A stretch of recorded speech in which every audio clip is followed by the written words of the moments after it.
here. I know most of these esteemed gentlemen on this panel, and I think you're going to like it. It's about technology in a 3PL, the nuts and bolts. And I would like to welcome them up to talk about it. And we're going to have Ryan Schreiber, Paul Curie, Mike Mellencamp, and Jeff Paul. Welcome, gentlemen. Come on up.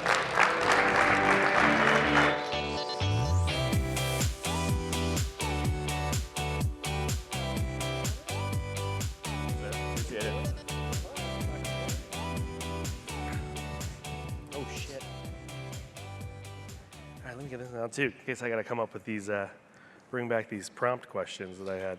So speaking of things that'll put you guys to sleep, thanks for coming back from lunch. As Mike said, we're here to talk technology, nuts and bolts. Really, and I'll let Mike speak to this in a second more, kind of what the vision here is to talk kind of like from start up through scale. What does technology look like? What do you need? What should you be thinking about, and what have you? So.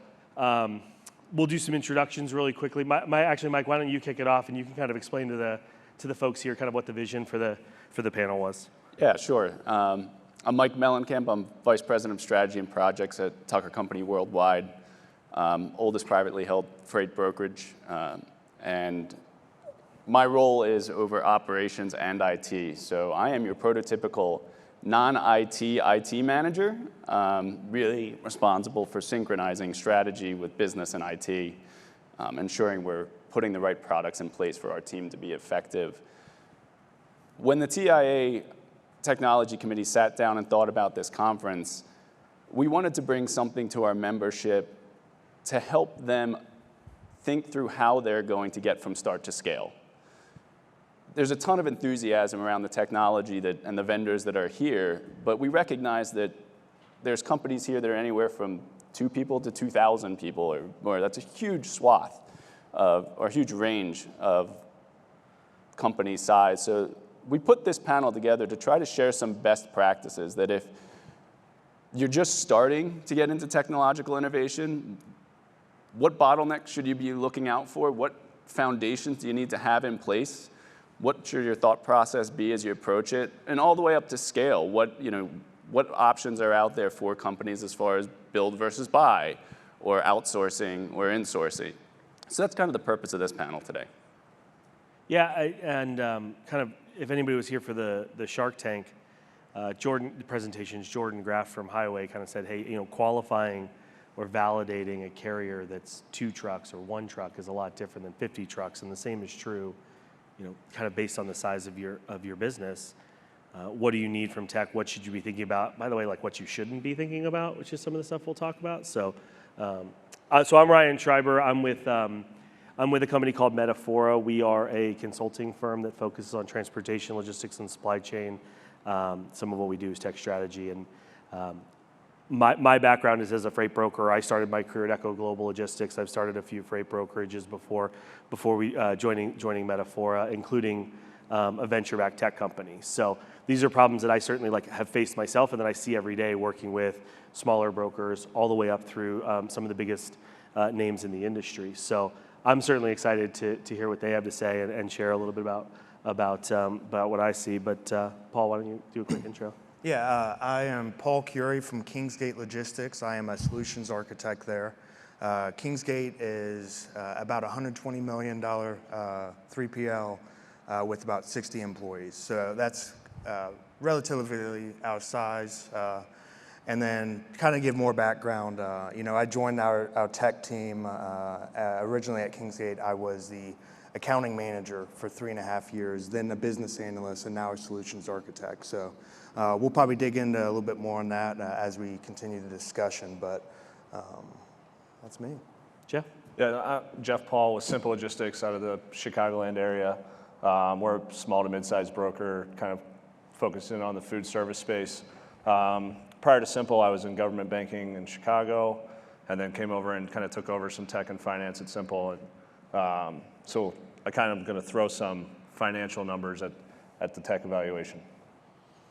I think one of the things I'm really excited about is to talk about kind of one of the things we'll talk about is the concept of ROI and how to measure kind of like the return for your business and stuff like that. But one of the, quickly, I'm supposed to say, which I guess it's not up on the screen, but it's up here. Submit your questions through the app if you have any. We'll certainly try and get to some of the questions, and hopefully you ask some difficult ones along the way. Get these guys to kind of stretch a little bit. I'll be fine. But you want to kind of start with the concept of kind of culture. And one of the things, Mike, that you talked about when we were prepping that really jumped out was the concept of what I wrote down is talk about technology being a culture. And what do you mean by that? And what do people want to take away from that? Yeah, so I've been with Tucker specifically for, I think I'm about to enter my 16th year with them. Started literally tracing loads my first week at Tucker. And I think back through that evolution, and when I started, technology was a tool, right? It wasn't about innovation, it was about doing a job. Mm-hmm. And where we are today is entirely different. And in order to be successful in that environment, you have to have a culture that embraces innovation and embraces technology. And I think about it in three kind of phases.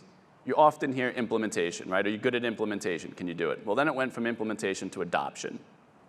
Are your people actually using the tools that you just plugged in? I take it one step further and I look at assimilation. Is your culture assimilating technology? Are the people that you're bringing in on board, and do they understand, and are they bought into the tools and innovation that you're bringing into your organization? Because that's a huge point. Implementation and adoption, in my mind, are tactical, right? You get them done, and you can incent them in certain ways. But it's really hard, kind of as Gary spoke this morning, to assimilate people into that. And that goes into talent. Are you hiring the right people? Is your messaging accurate? Are people understanding why you're doing what you're doing? Is it worth the pain of going through that change? And, as a leader in your organization, you have to be on the forefront of that. I always think about these conferences, it's like technology prime day for me. I come and I'm like, ooh, I want that, and I want that, and I want that. And, I come back and everybody in my office is probably rolling their eyes like, oh God, here comes Mike again. Guess what he's going to get me to try to implement? And I think you have to backpedal that, right?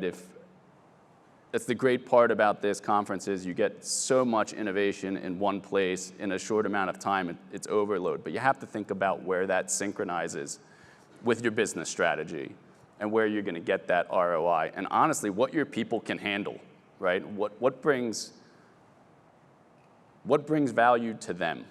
And that's where the assimilation piece for me is really, really key. Yeah, and one of the most important kind of takeaways is the concept of like, okay, I went away, I got some ideas, I came back, I was super jazzed up, and typically there's two outcomes from that. One is the leaders that go to conferences like this. You guys in this room, I'm sure that every single person in here has experienced this, except for maybe Chad. Has experienced the concept of like, I went to this conference, I got some of my great ideas, I came back, I was ready to change the world, and then it didn't happen. And I was deflated. I actually felt worse at the end of that because I really thought we could make a difference and I could do something special and we couldn't. The flip side of that, and Paul, I'd like to kick it to you to kind of talk a little bit about this. The flip side of that is probably one of the biggest mistakes with technology, if not the biggest, is I went, I bought the thing, I signed the contract, I came home and I told everybody, now this is what we're doing. And the senior leadership just went out and decided this is what we're doing without buy-in, without input, without really kind of understanding the tactical day-to-day on the floor. Senior leadership knows the business and they have to know the business. You absolutely know the business. But you don't know, and you used to do the job. But to your point, it's changed a lot. And so that's a huge, huge disconnect we see. And so in terms of thinking about how to make sure that the business, the teams are aligned, and this is the right solution for the right problem, how have you guys kind of approached that, and how do you think about that? Yeah, so Kingsgate, it was probably a little over 3 years ago is when we started building our tech team out. And the way that was handled first was looking within. A lot of times you can look at your current employees and you can find your super users or who may be champions of certain departments that will actually help guide you in where's there loopholes in the process, where do we need improvements, what would really help me. Maybe they don't know what that solution is, but they can help point out, man, if I could just have this one thing, it would make my life so much easier. So we started down that path, and that's why I kind of went through my background. I was actually the accounting manager, and all of you know my brother Tom Curie, and he always states that he does not like accounting, so he brought me on because I was in accounting. So it worked out perfect for him, but you gotta have the input for all the different individuals that's gonna have these projects. Your main tech, our developers, will not know what the people on the ground know, right? They can build away, vendors can build all these awesome solutions, but if our end users, the people that's working in our TMS or whatever operations they're doing on a daily basis, if it's not solving their problems, it's not gonna get anywhere. So we really try to connect with that group, and what we've done besides building our tech team that way, we've also went down the avenue of finding those super users and building a tech committee. So we've grabbed all these different individuals, one head from each department. So when we have this vendor that's interested in showing us one of their tools, or our tech team just wants to meet with this group, we can find out from them, does this tool seem like it would help you? If so, how much will it help you, and so forth. And then after that, it's all about getting that buy-in from our end users, and that's where the champions come in play. It may not be the same person that is your super user, that's your champion. You're gonna have those individuals that they just have that influencer status amongst that department. You know, if they're on board, everybody else kind of gets on board as well. But you have that champion to be able to test the product as well, test the idea, run it by them. And that's how we've really tried to build our culture so we can start investing in this tech if we feel like it's necessary to buy or develop at that point. I'll add an interesting development. I mentioned my 15 years, and that changeover, building on what Paul said, is a dynamic we've seen in hiring and staff is when we're hiring new talent, especially students out of college or younger, they are engaged in tech, man. We could put something in and they're telling me how to use it 3 days later. But we've been lucky that we have great tenure at Tucker Company. And we've had people who have been fantastic, load covers or account managers for over a decade. And getting those people to switch their habit, to getting them to go through the pain, because they may be sitting back and say, listen, I'm your number one, number two load coverer. I don't need tech. Just let me do what I'm doing, stay out of my way. But that can be a big deterrent if other people in your staff seeing this really important key player on your team not adopting, not assimilating it. And so, Paul talked about sometimes, Paul targets that person, be like, you're gonna be my super user. Because you gotta get those people on board. And for us, that in times have been some of the biggest challenges. It's your best employees might be the slowest to change, and you're asking them, honestly, to change more than almost everybody else. Yeah, I mean, from one of the things that we see that I think is really important, because we're talking about the concept of culture, is, there's so many things that go into this, like a successful technology strategy within a business that have absolutely nothing to do with the software you pick, with how you did implementation technically, et cetera. And a lot of it starts with the culture that you've built in your business and you as leaders. Are you an open leader or are you a closed leader? If your people come to you and they share ideas and what have you, or when they hear you talk about your vendors, your software vendors, et cetera, are you shouting things down? Are you closed off to it? Or are you exploring new ideas? Because you're asking them to explore new ideas when you want to, even if it's just you're upgrading to the next module or version of your TMS.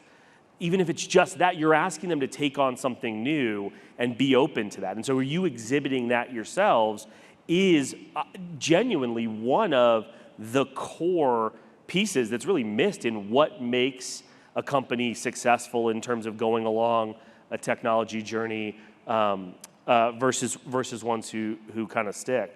From a I want to talk a little bit about kind of strategy, because Mike, as you were talking about, I mean, one of the reasons you guys wanted to do this panel is the concept of like, okay, at different stages of growth, you need different things. And for me personally, I mean, I get a message once a week, at least on LinkedIn, that says, what TMS should I be on? Or what do you think of this tool? A lot of times it's, what TMS should I be on? And for me, my first question is always, how big are you? Because if your answer is, I'm 2 guys in a basement, it doesn't matter. Strategically, you're focusing on the wrong thing, because what you will need to figure out is, how am I going to grow my business? Anytime you're spending on what TMS is the wrong thought. But obviously, as you start to grow, those things change. That changes dramatically. And so I want to kick it to you in terms of like, one of the things we talked about is ROI, and kind of like measuring ROI, and ROI, everybody in here talks about ROI, but what's something that's missing from ROI, and how do y'all kind of think about measuring ROI in that sense? Yeah, so a lot of it is bottom line, right? That's everyone, when you talk about ROI, you want to see more dollars on the bottom line, but a lot of what we talk about internally is how can we elevate our people to make their experience better. And what we mean by people is customers and employees and carriers. Essentially all the stakeholders that we're trying to build tech or build a solution around. And essentially, I think Gary touched on it really well this morning, of if you're making the experience better for your employees and your customers, that is ROI. So there's different projects that we spend money on that we might not feel cash flow back from, but we feel cash flow because we're retaining employees, customer retention, carrier retention, and it's not cash flow, but it is ROI. Yeah, I mean, if you're focused on the analogy I always use on this front, and I said it in prep, and you guys seem to like it, was around golf, and it's not about Mike Riccio fudging his handicap. It's about it's it's the concept of drive for show, putt for dough, right? I mean, and I think everybody's have heard that, and revenue is a drive for show, like, and it's important. Revenue obviously drives all of our businesses, but at the end of the day, what matters is how much money you're taking to the bottom line. And so if you're only considering, and we're talking about from an ROI perspective, how does it make me more revenue? How does it generate more gross profit? Those measures, those are important. They are important. Robert Bain on our team talks about vanity metrics. They're vanity metrics. They tell an important part of the story. They matter, but they're not the measure of success. They're not what drive your business. And so there's a real cost to employee churn.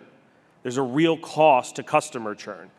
One of the things that we don't talk about in this industry enough is there's a real cost to carrier churn, right? And how you carrier utilization, reutilization, et cetera. That's a problem. And so wrapping your hands around cost to serve and how what you're looking at impacts your cost to serve across customer acquisition cost, carrier acquisition cost, load acquisition cost, customer, hiring, training, ramp, all of those things are material to what ends up being net operating income for your business. That is the real measure of success, right? So, yeah, I think, Ryan, as you go through it, I sum it up in this way: is people want to see dollars when you think about ROI or productivity, right? Decrease cost, increase revenue.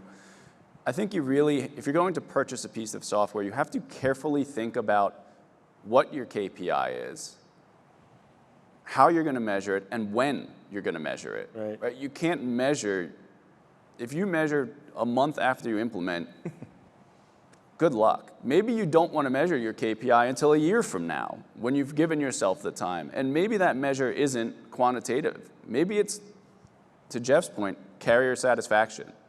Is it customer satisfaction? It might have saved you money, but you just alienated 3 of your customers because it just made their life harder. And we've been through that on the carrier side. We've done some things like, oh, this will be great. We talked to some of our biggest carriers. They're like, you just made me do 3 extra steps. right. So, I just encourage everyone here, as you get through the implementation process, really think about what, how, and when. Because, in a lot of these projects, you can't expect immediate return. And what is how durable are you for willing to allow that to extend? How long can you allow that to extend? And how long are you willing to work with your vendors to make sure that you get that product that you expected to get when you purchased it? You brought up a really good point around the concept of, I've talked about this for, I don't know, a long time, about there's a lot of tech out there that solves your problem but pushes the problem to somebody else that doesn't actually solve the problem, right? It's like, if I could hurt, if I hurt my knee, let's say I tear my ACL or something, I can take a leave all day, every day, but it doesn't solve my problem. It just moves the problem somewhere else. It kicks it down the can. Now I got a liver problem and a knee problem. In that same concept, it's like, all right, great. Well, now I don't have, this isn't a lot of brokers do this all the time, and it gets, carriers will post about it on social media. Well, I want you to adopt digital tracking. And so to get you to adopt digital tracking, I'm going to put on the Raycon that if you don't, I'm going to charge you back $50. And that's how we're going to do it. And it's, well, now you made a bigger problem for me. Or now you churn my drivers because you didn't want to do, because I now have to call them every 5 minutes to get a POD in 24 hours because you committed to your customer that you turn it around. But those all, so those all, you're right, there are these qualitative metrics to ROI when you think about adoption, but they all have to tie back to a business case. They all have to tie back to where you are in your business journey and what's important for your business at that phase of growth and where you're going. Because if you do something, if you're committing yourself to something too big too early, that's also something we see. That's the concept of, hey, if you're under $60 million, it doesn't matter. Because if your goal is to get to $500 million broker, you're gonna change your software a lot. It's never gonna, you're gonna be on multiple TMSs, and you need to focus on growing your business. But if you wanna turn over, the example I used when we were sitting outside is, if I wanna be 750 people in a year, I'm gonna think a lot differently about technology than I am if I wanna be 750 people in 5 years. Because if it's a year, I need to focus all my energy, efforts, and resources on growing the business, growing revenue. But what we hear a lot of times on the kind of the ROI front, I want to go back on this, is when you turn those qualitative into quantitative. Well, yeah, I agree. Yes, I agree that there's a cost of employee churn, but that's hard to measure. I agree with you. That's hard to measure. So that's why we default back to revenue or to gross profit. So I mean, how do you guys kind of solve that, or how do you think about that concept of kind of taking those qualitative metrics, turning them quantitative, and then making sure you can actually measure them when you're ready to? Yeah, I think the biggest thing that we try to focus on is a feedback loop.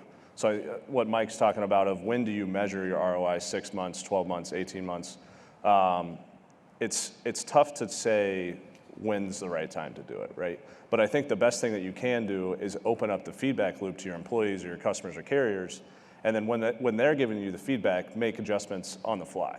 So I think it is qualitative, and it's tough to get it down to quantitative metrics, but you have to be open to the feedback and then open to make strategic decisions on the feedback. For example, we just rolled out a project we worked on for almost a year, and within the first 2 weeks, we turned it off. We were like, right. Opened the feedback loop, got the feedback from one of our employees, and he said, dude, this makes my life 10 times worse. We tried, thanks, but let's just shut it down. This was we have to the be okay wrong for that. solution. Yeah, we were trying to fix a problem, but we realized that we actually slowed it down by trying to fix it. And that's okay. Yeah, but I mean, kind of on that point around kind of being willing to pull the plug on something, Paul, you were talking about that in terms of like kind of creating that feedback loop. You have anything you want to add? Yeah, so some of the things we've done, and obviously it depends on what project you're working on or what technology you're doing, is we try to use those super users or the champions, but if possible, we do that slow rollout as well, right? We'll take those individuals, we'll say, okay, we're going live with this group. Maybe it's for a week, 2 weeks, we get their feedback, we try to improve it as much as possible. But we have to know, once we start going live and getting this feedback, and Mike, we talked about this in prep, you have to have that, along with the culture, that cancel culture, right? You have to be willing to say, this is not working, so we need to do something. Whether it's getting back with the group saying, what's wrong with this? That should be a first step. If it's a technology you purchased, it's important with the vendors you set up to use, you build a partnership with them. So if something's not working and you're not getting a return out of it, and Jeff, I know you mentioned this as well, reach out to them. Say, hey, what are we doing wrong? Are we missing a step? Let's try to correct this. And that's why it's so important of when do you start doing ROI, the return on investment and stuff, because you need to work out the kinks before you just give up on it. But you do have to be willing to say, this is not going to work for us, and pull it. So you got to have that cancel. Yeah, I think, as leaders of your company, you have to think about, are your employees empowered to tell you that? Yeah. Right? Think about if you're a person on the ground who knows that this company just spent tens or hundreds thousands of dollars on a product, and your leadership is saying, make it work, make it work, make it work. Does your culture allow that person to speak up and do exactly what Jeff and Paul just described and say, no, I hate to tell you, this doesn't work, it's not going to work. And do you have the relationships with your vendors to go back and try to make it work? Because I think none of us up here is saying, listen, if it doesn't work, bail on your vendor, right? That's not sustainable. First of all, you're going to burn through so many vendors that, you're going to burn your own staff out and your reputation out. Mm-hmm. You're going to go through a ton of money in implementation and startup costs. But, part of the purpose of this committee and this conference is to bring everybody else up, and that includes our vendors, right? They need that feedback loop. Tom talked about it, and I hate to give Tom any more credit because, he gives himself a ton already. But, work he takes credit for starting the beard trend in logistics. When trying to take a little pressure off Mike, finally. But you need to take this time to work with your vendors and make sure you're selecting the right ones. Are they going the same path as you? Do they have the same strategic vision as you do? Because if they don't, you're going to have a really hard time steering that ship, and you're going to be left with very few options on the board. So,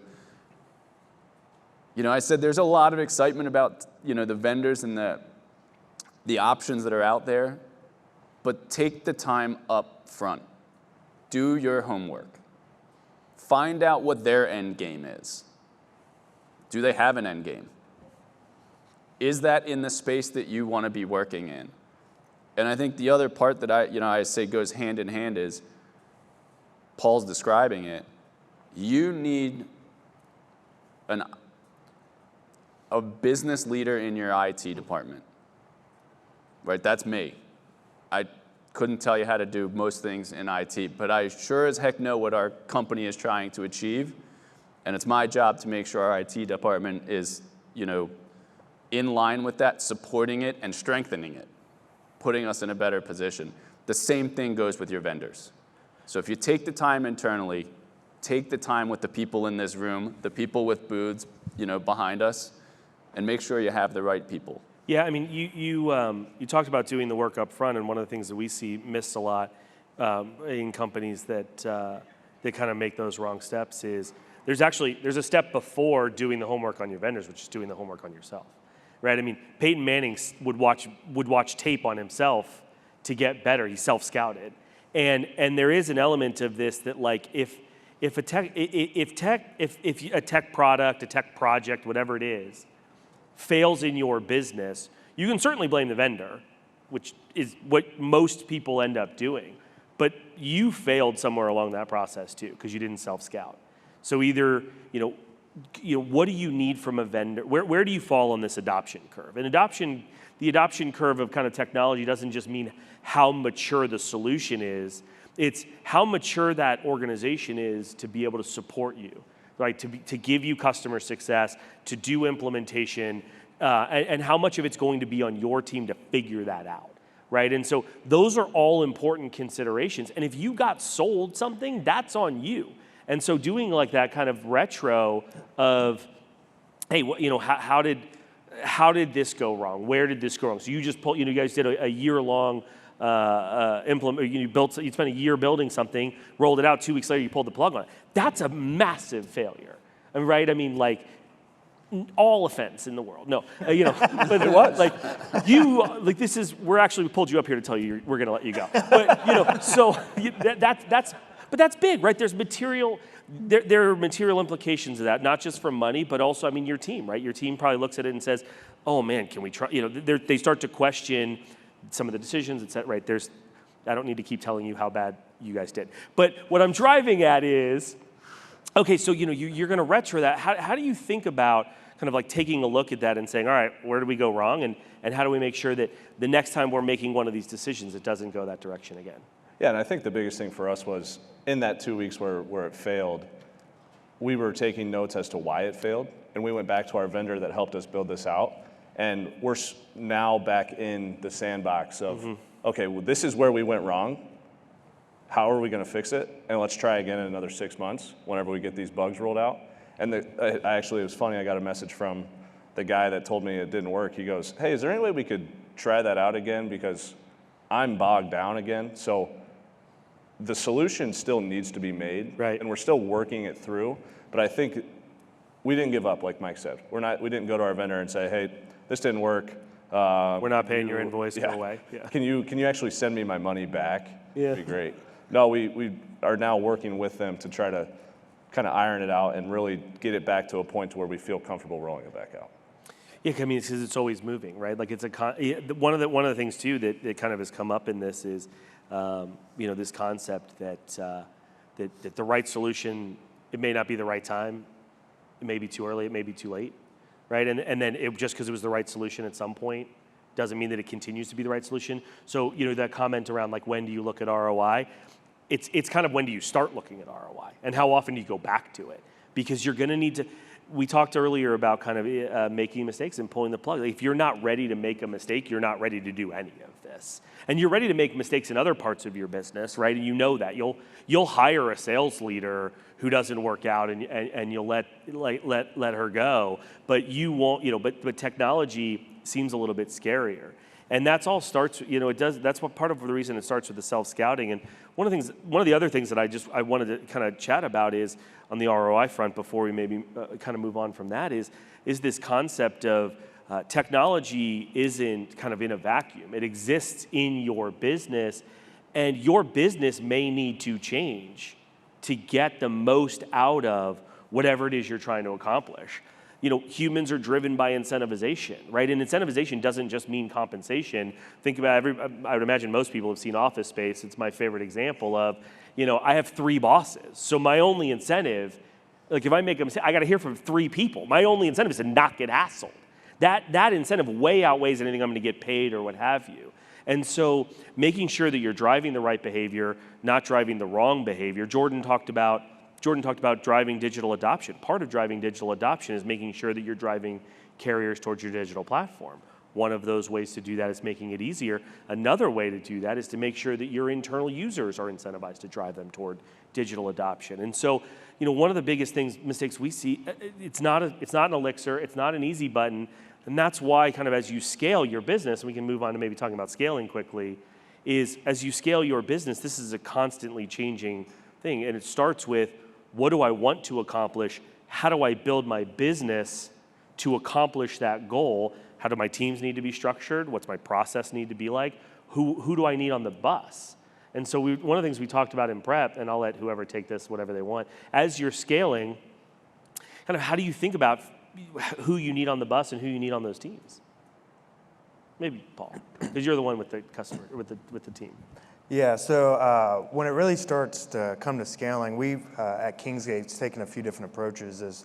As I mentioned, we looked internally to see if there was those super users that may be able to either become a part of the committee or even looking at, is there a lateral transition to our tech team?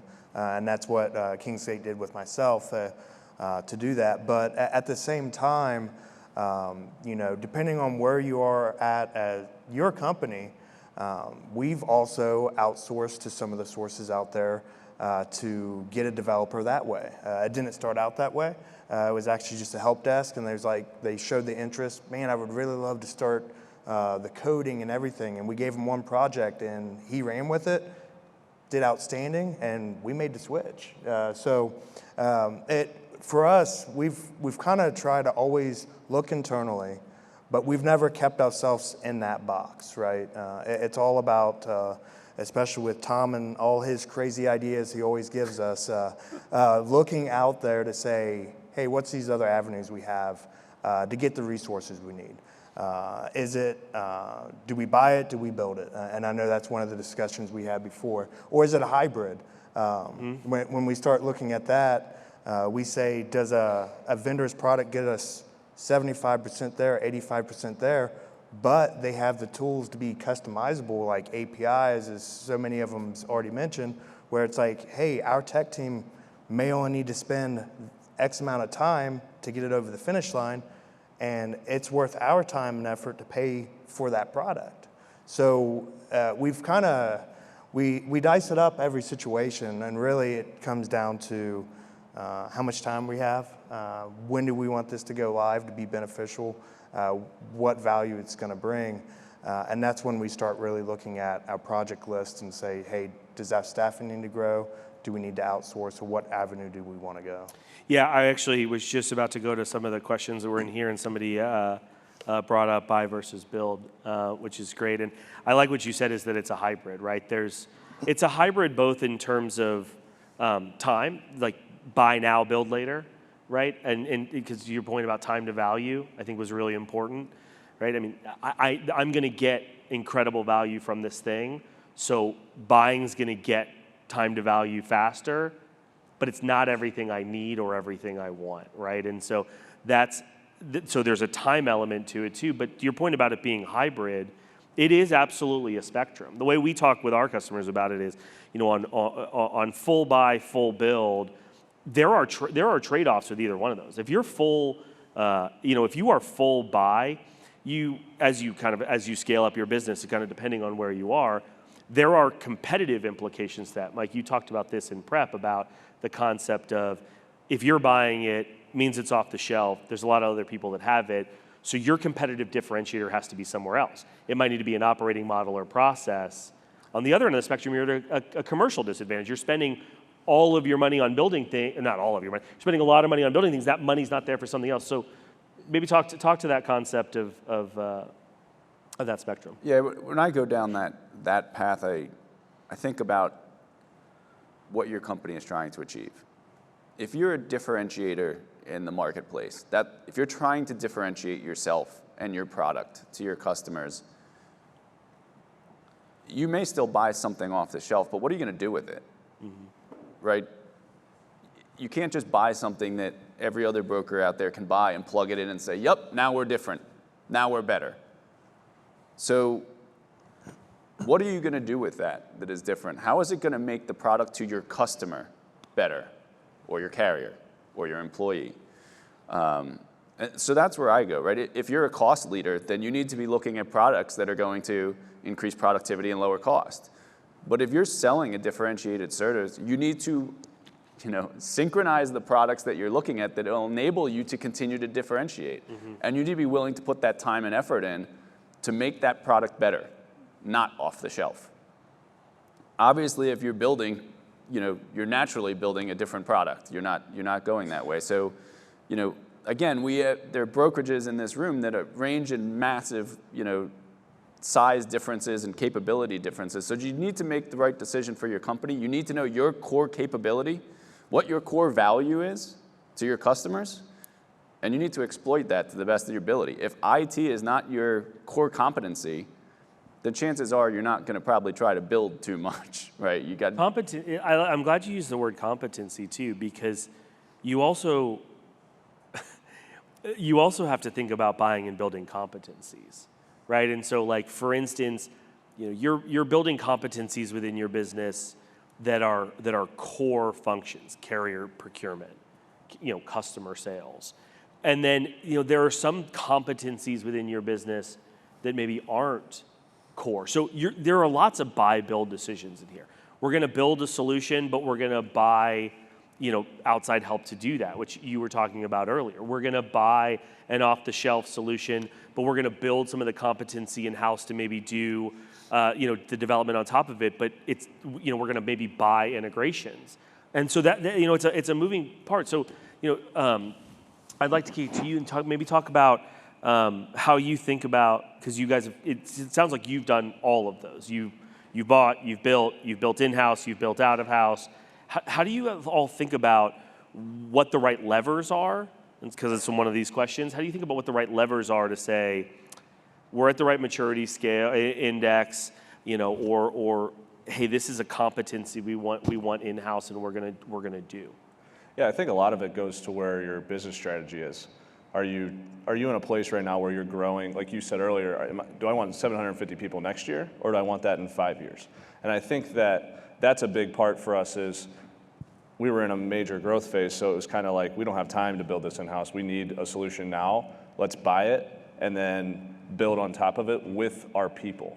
So it's, you buy a service, you buy something from a vendor, you build a good partnership there, and then you have a champion in-house that is the product owner almost of that internally. That's kind of the way we've gone, and that's our internal build, is how do we have someone internally own the product and make sure that our entire user base, whether carrier sales, customer sales, knows how to use it and use it effectively, so it's helping the entire business. Yeah, definitely. Oh, go ahead. I was going to say, Jeff, one interesting thing that, Ryan, you asked a question earlier about what is your team composition? I agree. I did ask interesting questions. Go on. I think to that point, Jeff, you talk about getting people to buy in. One of the most effective departments that we've brought into our tech team is our marketing department. We actually market internally to our company when we make a big implementation.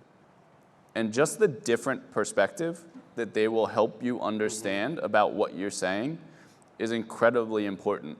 They've changed our marketing at times entirely, changed our messaging entirely. So don't undervalue some of the other departments that you have in your company that could make your implementation more effective. Because it really, for us, it has. Because I'm a tactical guy. Like, just give me the roadmap. I'm going to follow the dotted line, and I don't want to hear anything else. But to have a different perspective, right? Someone to challenge me to be like, Mike, slow down. We got to explain this more. Really, really helpful.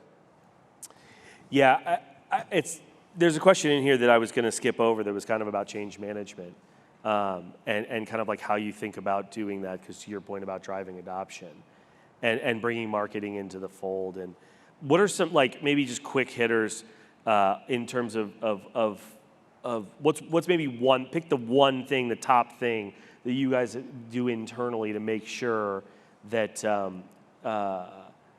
that your employees know what's coming down the pipe, or know how to use it, know how to use the tools, or understand why you're doing all of this.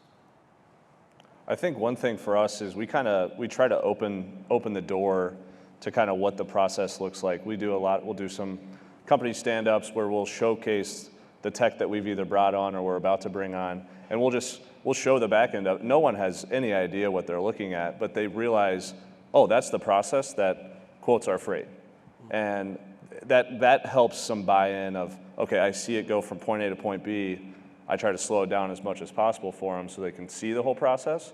But I think opening the door and keeping everyone engaged has been a huge help for us of helping drive adoption. And then there's always the little marketing things, right? You get t-shirts, you get koozies, you do cakes, you celebrate anniversaries of, like we celebrate our TMS anniversary every year, just because it's such a big. Do you call it TMS anniversary? No, but that's a good one. I trademarked it, so you're gonna have to. But we can work out the commercials later. Yeah, for sure. But it's just those little things that we kind of help continue to drive the importance of our tech and our vendor partners. Yeah, I think for us it starts with how we get there, and it's got to start. Paul kind of touched on it, from your team, right? If everything is top down, you're going to push a lot of stuff onto your team when they really need a couple of quick wins, right? And so if you're listening before you even worry about implementation, you're going to get a lot of engagement off the start. So I think it starts with us, with listening, and then it goes through the why, right? give Tom some credit. He gave a great presentation at the McLeod User Conference on exactly this, right? Tom? That Tom? That Tom. Doesn't check out. But explaining to people why and what the future looks like. And right, we're not doing it to replace anyone's job. We're doing it for whatever reason you're doing it. I hope that's not the reason you're doing it, but you know, people need that vision. One of our core values is transparency, and we go wholeheartedly into that every day. No surprises. Here's what's coming, here's why we're doing it. Even better if they asked for it. Paul? Yeah, so it comes back to our so many different levels with the tech committee, which those individuals are in association with the other ones in the department, to be able to get their feedback from the get-go. And as Mike stated, just listening to them. But once we kind of have that approval from the tech committee, from our tech department, we also make sure all the leadership board knows, hey, we're going down this path. So when we do communicate to the entire company officially, hey, this is coming down to pipelines, everybody's on the same page. And that's going to be highly important for us. And as you spoke, that's why the why is so important. And as Mike stated, if we listen closely enough to our end users to begin with, it's going to be a no-brainer of what the why is. They're going to say, this is it. And it's not about replacing jobs. It's about, we can do automation on that simple stuff so our end users don't have to do it. We'd rather them spend their time doing something that is really difficult to automate at this point, right? Where it's going to take that intervention of that end user where, you know, hey, it's all that exception-based workflows that we do. We don't care about everything that's perfect. We want to focus on the stuff that we really need you on.